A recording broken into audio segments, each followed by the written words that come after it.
देवाबाबतच्या वक्तव्यावर गवई पहिल्यांदाच बोललेले आहेत. निकालावेळी ते बोलायला नको होतं. त्या वादानंतर आपण अधिक सजग झालो. भगवान विष्णूंबाबत वक्तव्याच्या वादावर गवई यांनी भूमिका स्पष्ट केलेली आहे. आपल्या वक्तव्याचा वेगळा अर्थ काढण्यात आला. एका याचिकेवर निवाडा करताना भगवान विष्णूंबाबत केलेलं वक्तव्य करायला नको होतं, असं निवृत्त सरन्यायाधीश भूषण गवईंनी म्हटलंय. झी24 तासच्या to the point with Kamlesh Sutar या मुलाखतीमध्ये त्यांनी या झालेल्या संपूर्ण वादावर आपलं मत मांडलेलं आहे. आपण जे बोललो त्याचा वेगळा अन्वयार्थ लावण्यात आल्याचं देखील त्यांनी सांगितलं. पण या वादानंतर आपण पुढच्या काळामध्ये निवाड्यावेळी टिप्पणी करताना अधिक सजग झाल्याचं गवई यांनी स्पष्ट केलेलं आहे. तुम्ही देवाकडे जा किंवा देवालाच सांगा हे करायला, असं तुमच्याबद्दल थेट तुम्ही ते म्हटलं, त्याच्यावर जास्त आक्षेप घेतला अनेकांनी. असं तुम्ही करताना तुमच्या मनात काय होतं जेव्हा तुम्ही जे स्टेटमेंट केलं? प्रत्येक गोष्ट तुम्ही बोलताना काही विचार करून बोलत नाही.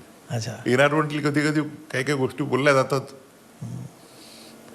अच्छा, तुमच्याकडे निघून गेला तुमच्याकडनं. त्याचा आउट ऑफ द कॉन्टेक्स्ट, म्हणजे जे काही बोलतो ते कॉन्टेक्स्ट कुठल्या कॉन्टेक्स्टमध्ये बोललं पाहिजे याचा विचार करायला पाहिजे. पण सुप्रीम कोर्टाचे मुख्य न्यायाधीश असं बोलतात तेव्हा म्हणून त्याला जास्ती महत्त्व प्राप्त होतं. त्यामुळे त्या स्टेटमेंटकडे तुम्हाला असं वाटतं की कॉन्ट्रोवर्सी त्याची क्रिएट झाली?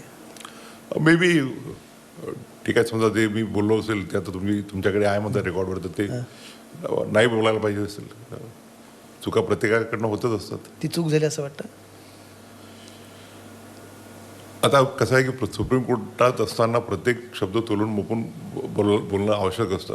कारण की तुमचं अटरन्सेस कुठल्या कॉन्टेक्स्टमध्ये घेतल्या जातात ते यू कांट अँटिसिपेट. आणि त्यानंतर मी to be very frank, I was very cautious after that incident, की काही बोलताना थोडा विचार करूनच बोलायचो मी.